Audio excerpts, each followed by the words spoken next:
Shalom, salam damai untuk kita semua. Selamat pagi Bapak Ibu yang dikasihi Tuhan. Mari kita membaca Alkitab kita pagi hari ini dari kitab Efesus pasal 1 ayat yang ke-15 sampai dengan ayat yang ke-18. Firman Tuhan katakan, "Karena itu setelah aku mendengar tentang imanmu dalam Tuhan Yesus, tentang kasihmu terhadap sesama orang kudus, aku pun tidak berhenti mengucap syukur karena kamu. Dan aku selalu mengingat kamu dalam doaku dan meminta kepada Tuhan, Allah Tuhan kita Yesus Kristus, yaitu Bapa yang mulia itu, supaya Ia memberikan kepadamu roh hikmat, wahyu untuk mengenal Dia dengan benar.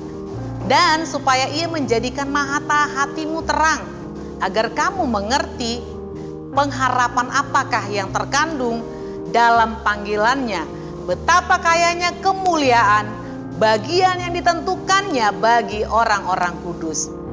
Firman Tuhan pagi hari ini saya beri judul, "Aku bersyukur karenamu." Bapak Ibu, saya punya pertanyaan. Pernahkah saudara merasa bangga hingga merasa terharu karena melakukan sesuatu yang tepat dan berdampak bagi orang lain?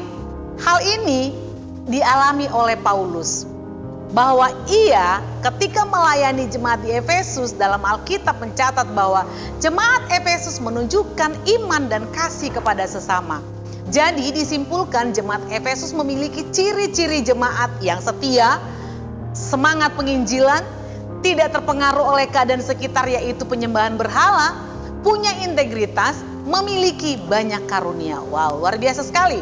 Paulus memuji jemaat Efesus sekaligus bersyukur dan bangga karena mereka pernah hadir di dalam hidup Paulus. Paulus dapat menyaksikan buah dari apa yang dilakukannya kepada jemaat Efesus, yaitu buah dari pelayanannya.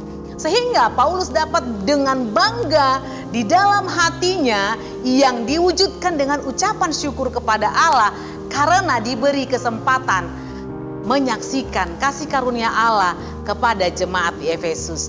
Paulus terus mendoakan mereka agar diberi hikmat, terus menerangi hati mereka sehingga tetap setia dan fokus pada pengharapan dan kemuliaan Allah. Bagaimana dengan kita?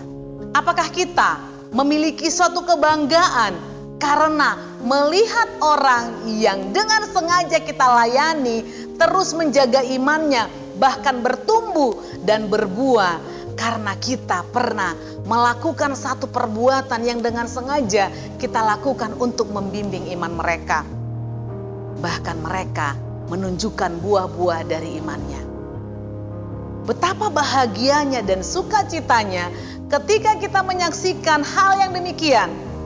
Tentu saja ini satu pengalaman yang sangat-sangat tidak bisa kita gambarkan, kebahagiaan yang tidak bisa kita ungkapkan. Karena kita melihat orang yang kita layani menghasilkan buah pelayanan di dalam kehidupan mereka. Karena itu Bapak Ibu Saudara yang dikasihi Tuhan, mengucap syukurlah karena kita pernah dipertemukan dengan orang yang dapat kita layani.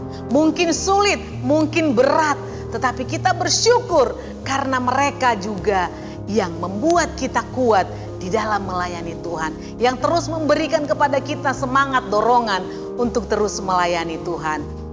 Karena itu Bapak Ibu Saudara yang dikasihi Tuhan, teruslah melayani. Melayanilah dengan bersengaja dan lihatlah betapa besarnya ucapan syukur yang akan kita tunjukkan dalam kehidupan kita.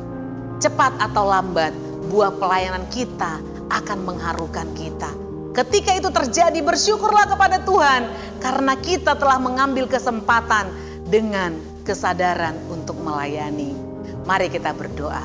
Bapa, terima kasih Tuhan kalau kami pernah diberi kesempatan untuk melayani orang-orang di sekitar kami, sehingga kami bisa melihat mereka bertumbuh bahkan menghasilkan buah dari iman mereka kepada Allah. Terpujilah Tuhan, kami mengucap syukur di dalam nama Tuhan Yesus. Amin.